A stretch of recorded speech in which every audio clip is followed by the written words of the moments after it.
naturellement, mon candidat est connu, c'est Denis Sassou Nguesso. Je pense que c'est le candidat de l'expérience. Je pense que c'est celui qui donne une place prépondérante à la jeunesse.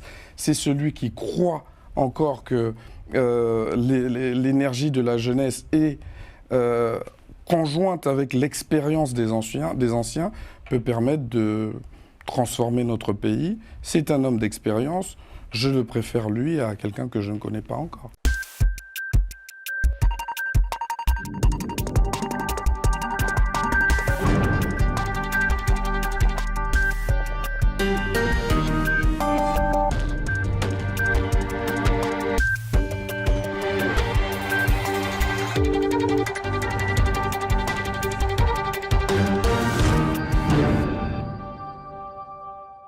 Bonsoir à tous et bienvenue dans l'entretien du jour. Face aux enjeux cruciaux de gouvernance et de développement que traverse la République du Congo, nous avons le plaisir d'accueillir le député de la circonscription unique d'Ongoni, Monsieur Yves Mundele Ngolo. Bonsoir. Bonsoir, madame. Merci d'avoir accepté notre invitation, monsieur le député.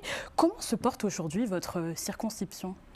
Écoutez, merci déjà de m'avoir invité. Ma circonscription se porte comme toutes les circonscriptions du Congo. Il y a des réalités, il y a des difficultés, mais je dirais qu'elle se porte bien. Les choses avancent.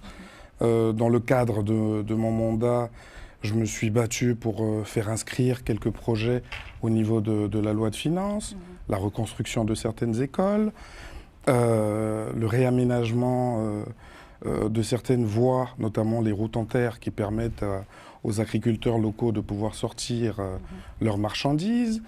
Nous avons pu quand même faire venir quelques investisseurs dans le domaine de l'agriculture.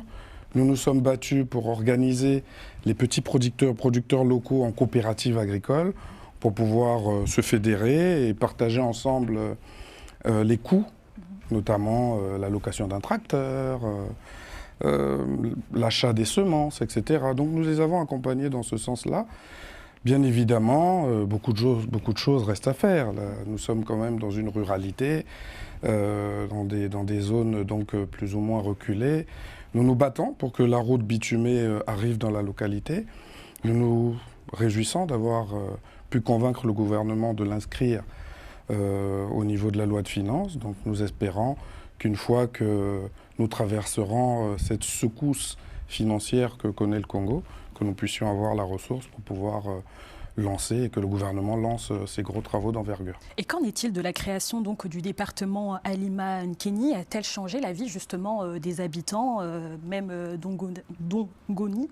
Oui, la création du département Nkeni-Alima est une très bonne chose parce qu'il nous a permis de pouvoir rapprocher les populations du centre. Vous savez, Djambala, c'était, vous imaginez, un habitant d'Ongoni, lorsqu'il veut faire valider un document administratif, devait faire à peu près la même distance que Ongoni-Brazzaville, en allant à Djambala. Ouais. Aujourd'hui, le centre est à Gamboma, le chef-lieu de district. C'est à peu près 15-20 km de la localité, donc forcément, c'est un ouf de soulagement pour ces populations-là qui se voient rapprocher le centre administratif des populations. Donc c'est une très bonne chose, nous nous réjouissons de cela et d'ailleurs à propos, nous remercions le gouvernement d'avoir entendu l'appel des populations de toute cette zone, Gamboma, Ongoni, Makoti-Poko, Abala, Olombo, voilà, c'est à peu près 6 districts qui désormais se rapprochent un peu plus du centre. C'est une très bonne chose, nous nous en réjouissons. Vous êtes identifié comme un député particulièrement engagé sur les questions agricoles.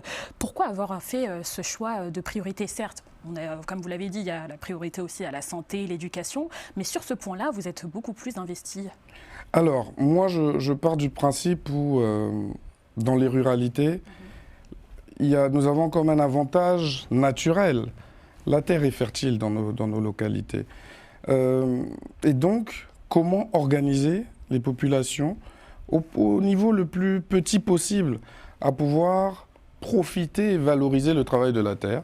Ça leur permet de pouvoir gagner en dignité, ça leur permet de pouvoir sortir de la pauvreté accrue. Et c'est un processus. C'est un processus. Moi, je crois en l'agriculture. Nous avons des terres fertiles, pas suffisamment exploitées, mal connues.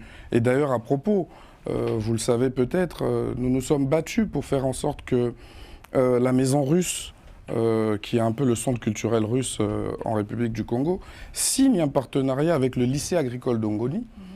Et il y a 1 an et demi, nous avons pu nous battre, sur fonds propres parfois, à faire en sorte que 7 étudiants partent d'Ongoni pour Saint-Pétersbourg, pour Moscou, vers les grandes universités. Ils ont pu avoir des bourses de la Russie pour pouvoir faire élevage, agriculture, pêche.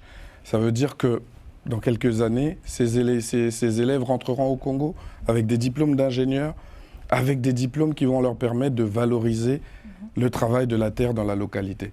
Cette année également, nous sommes en train de nous battre pour que 4 ou 5 parmi les meilleurs étudiants du lycée agricole d'Ongoni qui puissent bénéficier de la même expérience. Mon objectif, c'est voilà, durant mon mandat, si je peux accompagner à peu près 7 ou... qu'est-ce que je raconte ? Si je peux accompagner à peu près 15 ou 20 jeunes à aller se former à ces niveaux-là, nous aurons atteint un bon objectif dans le cadre de l'amélioration du travail de la terre, auquel je crois forcément, parce que je suis convaincu que c'est par là que nos ruralités vont se développer. C'est par là que les citoyens vont pouvoir mieux gagner leur pain et ne pas forcément dépendre des hommes politiques ou des charlatans. Vous pensez réellement que la création donc de la zone agricole protégée, la ZAP, est vraiment à porter ses fruits? Est-ce qu'on voit l'avancement et qu'en est-il justement de ces projets agricoles? Vous voyez, l'exemple de la ZAP est formidable. Déjà, je remercie le gouvernement de la République d'avoir cru en cette demande. C'est, sauf erreur de ma part, l'une des ZAP qui se trouve dans un endroit où il y a un lycée agricole. Ce qui permet aujourd'hui aux élèves du lycée agricole de pouvoir faire de la pratique au niveau de la ZAP. Donc déjà rien que ça, c'est une victoire parce que ça permet de sortir du tout théorique. Ensuite, je me réjouis encore de cette initiative parce que nous sommes là à la 2e récolte. Les populations de ces localités, l'année dernière, ont récolté plus de 8,5 millions. Cette année, environ 9 millions. C'est de l'argent qui leur appartient. C'est la première fois pour eux de toucher une somme aussi importante. 8,5 millions de francs CFA, ça fait un peu plus de 12 000 euros. C'est une belle somme à se partager entre eux. Et derrière, ça a créé des vocations. Ça a suscité des envies. D'autres villages qui ont des terres similaires me font appel pour faire le plaidoyer, pour qu'il y ait une zone agricole dans leur village, pour qu'eux aussi puissent bénéficier de cet élan. Nous avons un grand village dans la localité qu'on appelle les Sangas, pour qui j'ai fait le plaidoyer d'obtenir une zone piscicole protégée, parce qu'à l'époque, c'était le grand marché de cette zone. Il continue à être un grand marché. Dans ce marché-là, vous trouvez des crocodiles, des espèces aquatiques rares. Et donc, si derrière, le gouvernement pouvait nous accompagner à pouvoir améliorer encore ce travail de la pêche, pour les agriculteurs, pour les pêcheurs locaux, ce serait formidable. Donc, j'ai bon espoir que ma demande trouvera un écho favorable. Mais monsieur le député, justement, lorsque vous avez parlé de ce partenariat avec donc l'ambassade de la Russie en lien justement avec la maison de la maison russe, pardon, ça ne vous dérange pas justement ce partenariat, étant donné que quand même la Russie a quand même des influences politiques, notamment en Afrique, et vous faites en plus partie des vice-présidents donc de l'APF, ça ne dérange pas? Il n'y a aucune opposition entre la francophonie et la Russie, que je le sache. Bon, la guerre en Ukraine, c'est une chose, mais aujourd'hui, la guerre en Ukraine n'a pas rompu les relations bilatérales entre le Congo et la Russie. Nous continuons à discuter avec nos amis russes, avec qui nous avons des partenariats, qui ne nous empêchent pas d'avoir des partenariats avec les autres puissances. L'important pour nous, c'est que si un jeune peut pouvoir bénéficier d'une formation de qualité dans un pays, peu importe ce pays, nous signons. L'important, c'est que demain, ce jeune revienne et serve le pays. Et je réitère en plus mes propos, vous êtes le vice-président du réseau des jeunes de l'APF, mais justement ce projet-là, est-ce que ce n'était pas possible de le faire dans l'espace francophone? Pourquoi avoir choisi la Russie? Je n'ai pas particulièrement choisi la Russie, c'est la Russie qui est venue à nous. Mais par ailleurs, vous le savez peut-être mieux que moi, l'ambassade de France ou l'Italie ou l'Espagne ou les États-Unis donnent énormément de bourses aux étudiants congolais. Donc ceci n'empêche pas cela. Et je pense même qu'il y a plus de bourses vers la France, vers les États-Unis, vers l'Europe de manière générale, que vers la Russie ou la Chine.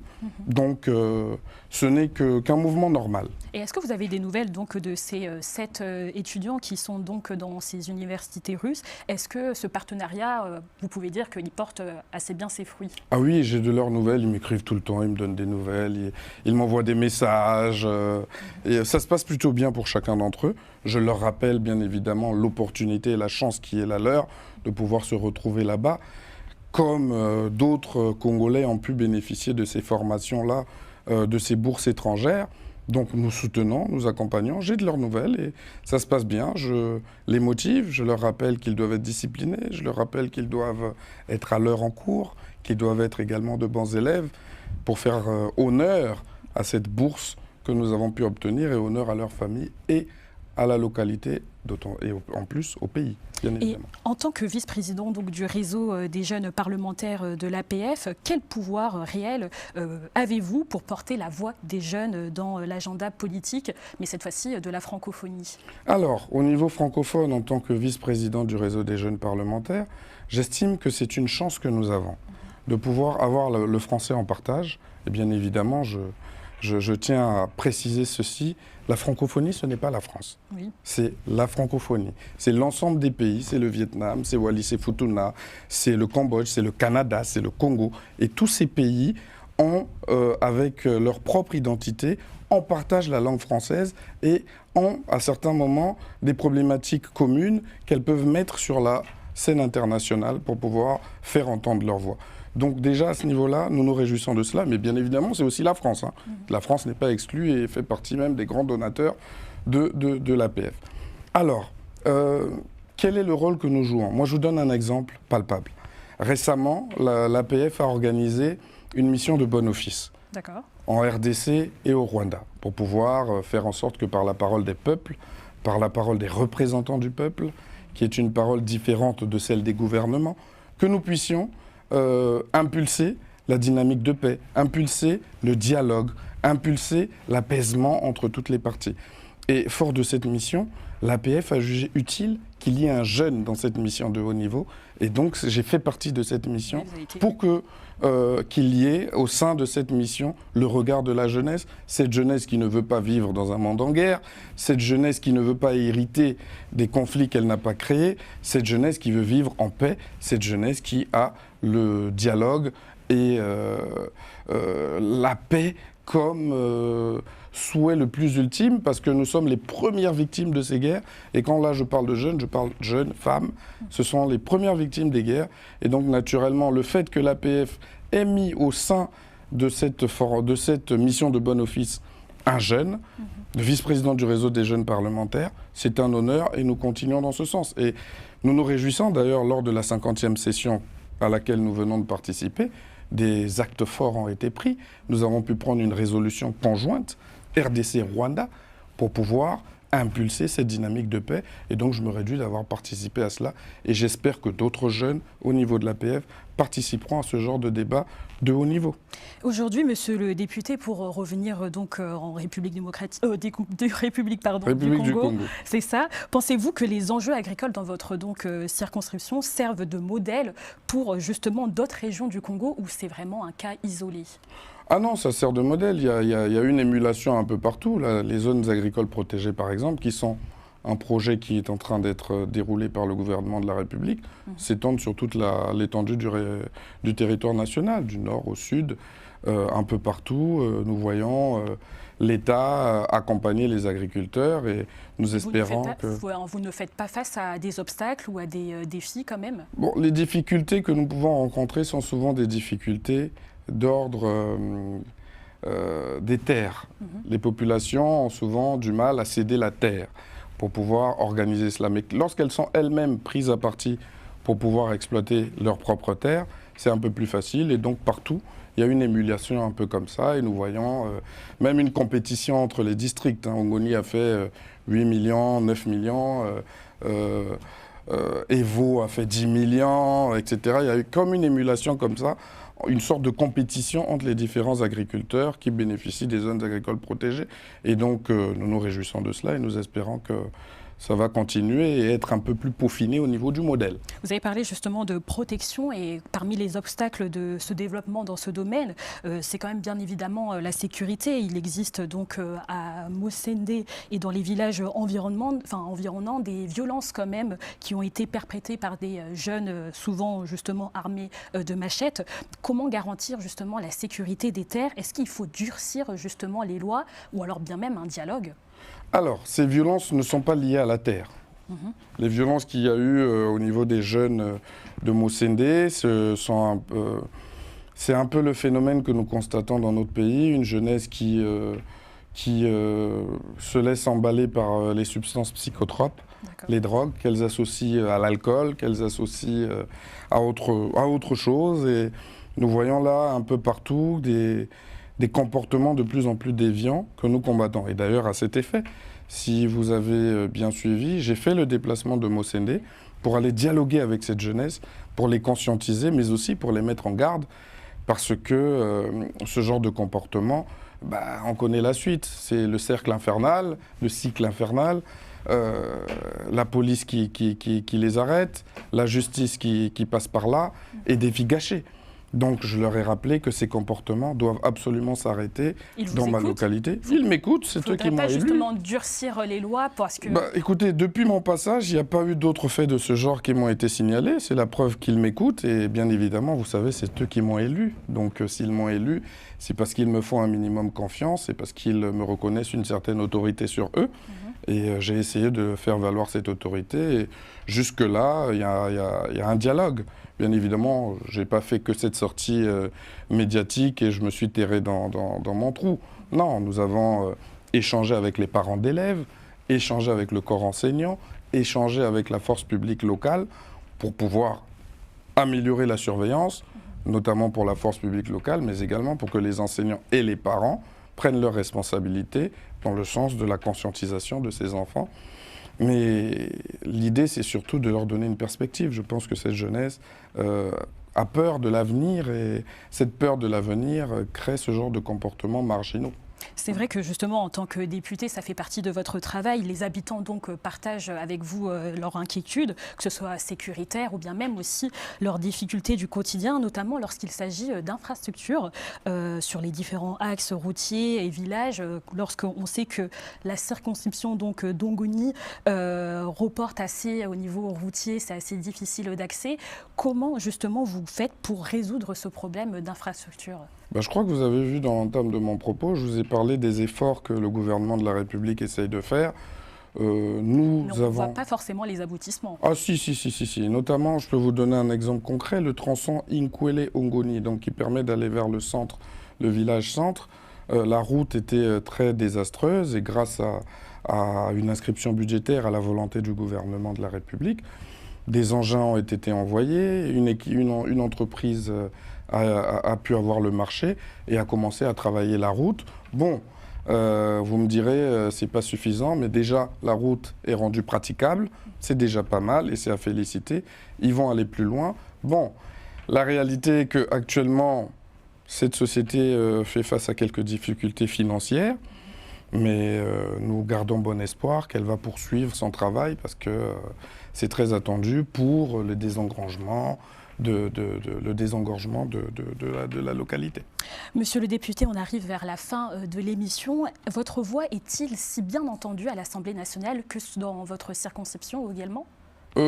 Écoutez, moi j'essaye de faire ma part. Est-ce qu'elle est bien entendue? Je ne sais pas. Mais lorsque nous avons quelque chose à dire, nous le disons, pour l'intérêt de nos populations. Et voilà, je suis député de la majorité, donc naturellement j'accompagne le gouvernement dans son action. Et je vois bien que le gouvernement est à la manœuvre et à l'œuvre, malgré les difficultés, malgré les réalités. Nous voyons là un engagement de pouvoir trouver des solutions aux problèmes que vivent les Congolais. Donc, est-ce que ma voix est entendue? J'espère, j'espère, mais du moins, j'essaye de la faire entendre. Et de l'autre côté, est-ce que vous écoutez également les autres députés, notamment de l'opposition, parce que le mot dialogue revient souvent dans le discours officiel, mais selon vous, est-il vraiment un dialogue politique réel entre justement les membres du parti, donc de la majorité, et l'opposition ? Bien évidemment, vous savez, en République du Congo, nous avons tellement cet esprit de dialogue parce qu'il est ancré dans notre nature de bantou que nous avons mis en place un conseil consultatif du dialogue. C'est une institution de la République, c'est constitutionnel. Et au sein de ce conseil consultatif, il y a toutes les forces, toutes les parties qui sont représentées pour pouvoir dialoguer et émettre des avis et des orientations au chef de l'État et au gouvernement. Donc, le dialogue fait partie de notre ADN. Ensuite, au niveau de l'Assemblée, nous avons, et ça encore c'est constitutionnel, le parti de l'opposition qui a le plus grand nombre de députés prend ce qu'on appelle,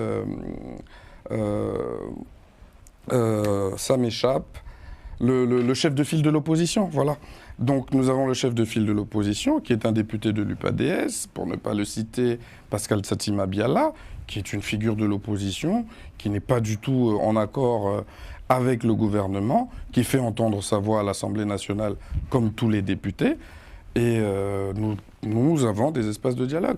Et vous constaterez aussi que le dialogue étant tellement ancré dans notre culture, qu'à la veille de chaque élection présidentielle, il y a des concertations politiques qui s'organisent autour de toutes les forces vives, qu'elles soient politiques, de la société civile, de l'opposition, donc de tous les bords, pour pouvoir préparer les conditions d'organisation de l'élection. Et ça, c'est à mettre quand même sous le magistère de son Excellence M. Denis Sassou Nguesso, qui est cet homme de dialogue et de paix. Ça, on ne peut pas le lui enlever quand même.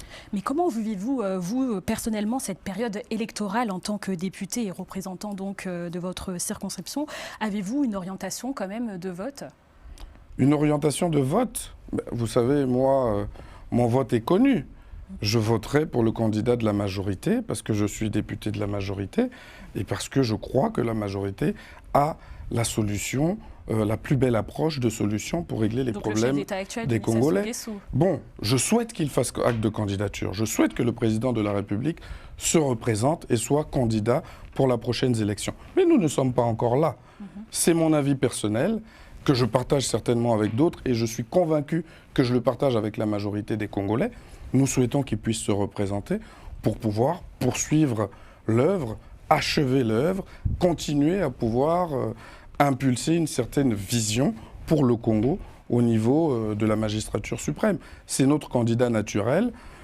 Chaque parti en ce moment est en train de s'organiser au niveau stratégique, au niveau politique, au niveau des congrès. Nous voyons un peu chaque groupuscule organiser son petit congrès, ses petites concertations. Le parti de la majorité est également en train de s'organiser dans ce sens. Donc chacun affûte ses armes pour pouvoir aller à l'élection de la manière la plus apaisée possible.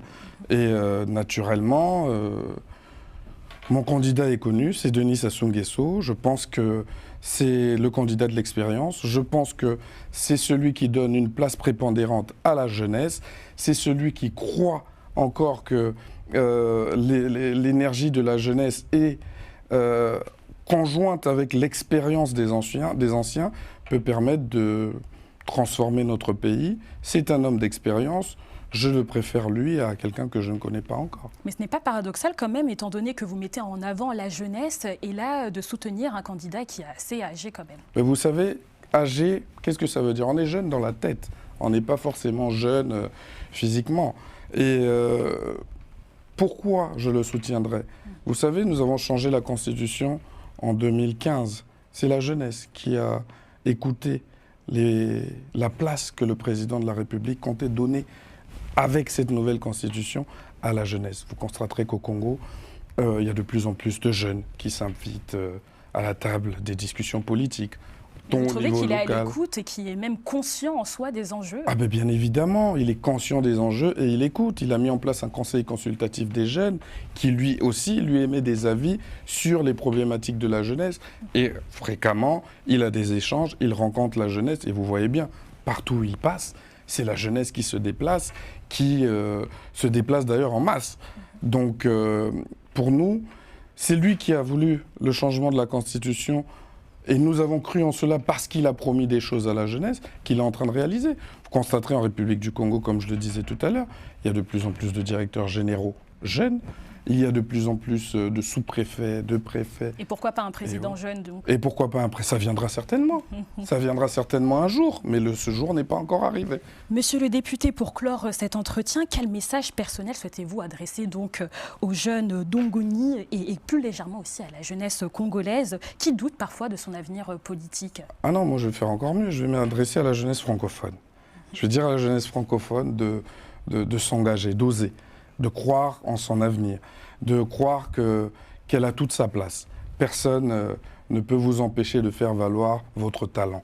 Personne ne peut vous empêcher de vous mettre sur la table et de partager votre point de vue, vos avis avec les autres. Alors, osant, mais dans la discipline. Il ne s'agit pas, je ne suis pas de ceux qui pensent qu'il faille renverser la table, que toutes les personnes d'une certaine génération n'ont plus rien à apporter. Je n'y crois pas. Ce sont des personnes d'expérience et nous, les jeunes, nous avons notre énergie à mettre dans un échange intergénérationnel, dans une gouvernance intergénérationnelle utile. Donc, jeunesse de la francophonie, jeunesse du Congo, jeunesse d'Ongoni, ose, lève-toi et prends ton avenir en main, fais valoir ton savoir-faire et ton savoir-être. Merci beaucoup, monsieur le député donc Yves Mundele Ngolo, député élu donc d'Ongoni. Merci à vous de nous avoir suivis. C'est la fin de l'entretien du jour. On se retrouve très prochainement sur Global Africa Télé Sud.